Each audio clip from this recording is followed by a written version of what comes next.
इस न्यूज को स्पॉन्सर किया है सर फैंटेसी वाटर पार्क, सारे फैमिली का एंटरटेनमेंट, पिकनिक, हॉलिडे, वेकेशन, सबके लिए बेहतरीन वाटर पार्क। आप भी आइए, सबको लाइए। Sir fantasy water park, address बीरनकपो नियर गौशावली दरगाह, KGF, कर्नाटका। Contact details 9483444290, 9480107826।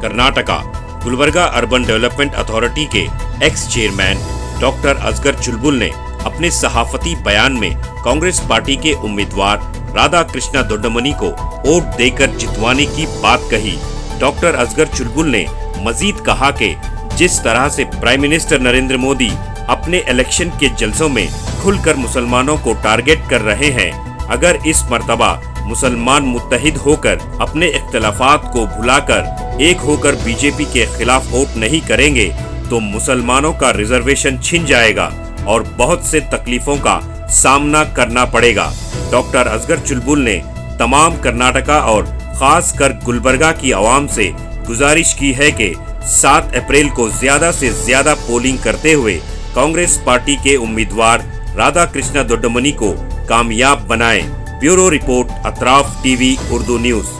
मुल्क में पार्लिमानी इंतखाबात चल रहे हैं। ऑलरेडी 3 मराहिल इसके मुकम्मिल हो चुके हैं। इस दौरान बहुत ही इश्तियाल अंगेज तकारीर नरेंद्र मोदी जी जो प्रधानमंत्री हैं हमारे देश के, उनके जानिब से और गृह मंत्री यानी होम मिनिस्टर अमित शाह जी की जानिब से जो भड़काऊ भाषण और हिंदू मुस्लिम और एक धर्म से दूसरे धर्म के बीच जो नफरत की तकारीर उन्होंने की है, मैं सख्ती के साथ इनकी तकारीर की मजम्मत करता हूं और इलेक्शन कमीशन ऑफ इंडिया से और ख़ासकर सेंट्रल माइनॉरिटी कमीशन से अपील करता हूं कि वो सख्त से सख्त इस पर नोट लें और नेशनल कमीशन फॉर माइनॉरिटीज से मैं खासकर गुजारिश करता हूं कि वो इलेक्शन कमीशन ऑफ इंडिया से रुजू हों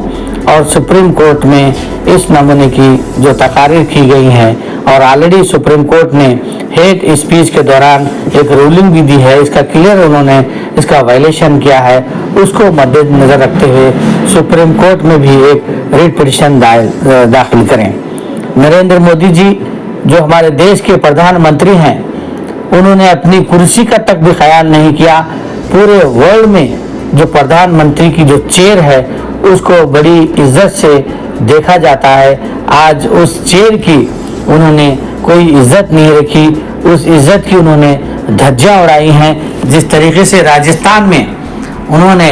जो तकरीर की और कहा कि कांग्रेस का जो मैनिफेस्टो है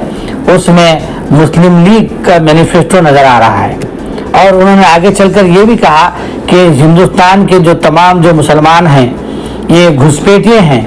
हम इनको कैसा सबक सिखाना है। गैर ज़िम्मेदाराना बयान उन्होंने दिया। फिर उसके बाद यहाँ पर कर्नाटक की जो सरकार जो ओबीसी में मुस्लिम को जो हमेशा से 20-25 सालों से रिजर्वेशन देती आई है सेंट्रल गवर्नमेंट में, उसका रिकमेंडेशन सिर्फ रिकमेंडेशन किया है। तो उसको उन्होंने कहा कि कर्नाटक की सरकार यहाँ पर SC ST OBC का रिजर्वेशन छीन कर मुसलमानों को यानी उनका हक छीन करके मुसलमानों को दे रही है, ये भी सरासर गलत है। मैं उनकी भी इस बात को कंडम करता हूँ। और आज उन्होंने ये भी कहा कि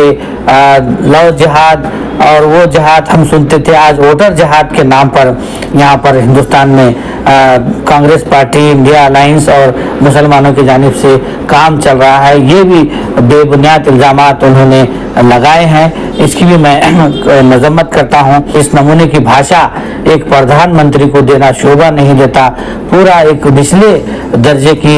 जो थर्ड क्लास जो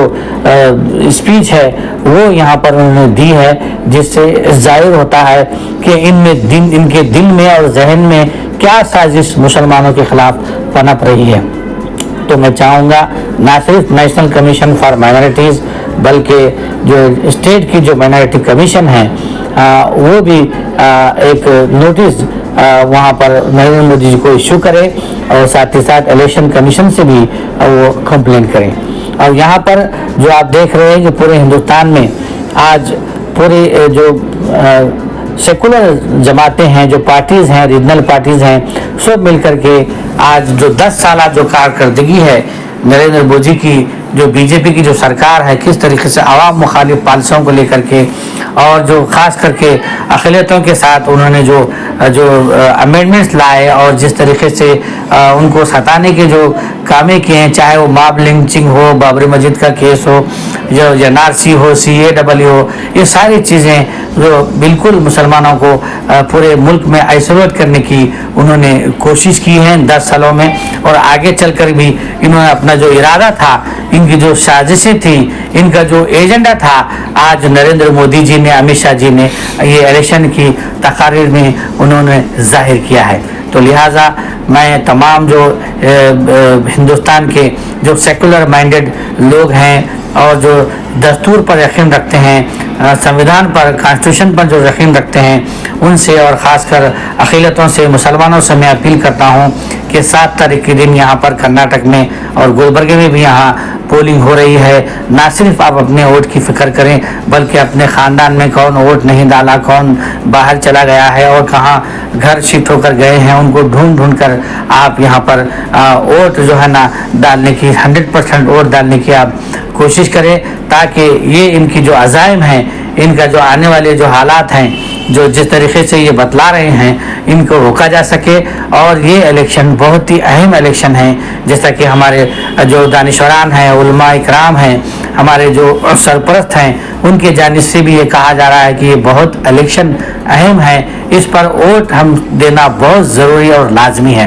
तो मैं यहाँ पर गुलबर्गे में यहाँ पर जो राधा कृष्णा जो कांग्रेस के कैंडिडेट हैं, उनके हक़ में आपको वोट डालने की मैं गुजारिश करता हूँ, अपील करता हूँ। हमको ये पार्टी वो पार्टी हमको नहीं बुलाए, हमको बात नहीं किए, हमको इज्जत नहीं दी, अब वो देखने का वक्त नहीं है। हमको बहुत ही एक जिम्मेदार शहरी की हैसियत से आगे निकल करके जो है ना 7 तारीख को यहाँ पर कर्नाटक में डायरेक्ट फाइट है बीजेपी कांग्रेस की, तो कांग्रेस के हक़ में आपको वो सुबह के अव्वलिन सातों में जाकर वोट डालना है और अपने साथ जो भी लोग वोट नहीं किए हैं उनको भी वोट दिलाने की तरगीब करें। और उसी के साथ जहाँ भी दूसरी रियासतों में आने वाले जो फेसेस में इलेक्शन हैं, वहाँ के भी मैं लोगों से अपील करता हूँ कि वो भी आप बिल्कुल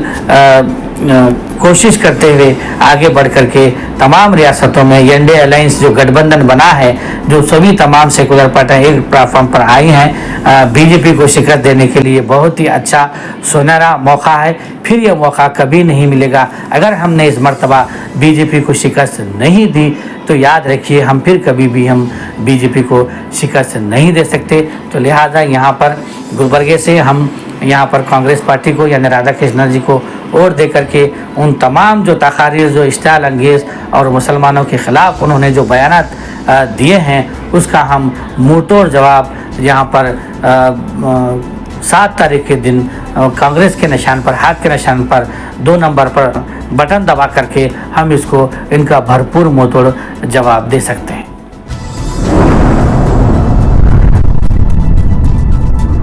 अतराफ टीवी, हर बात सच के साथ।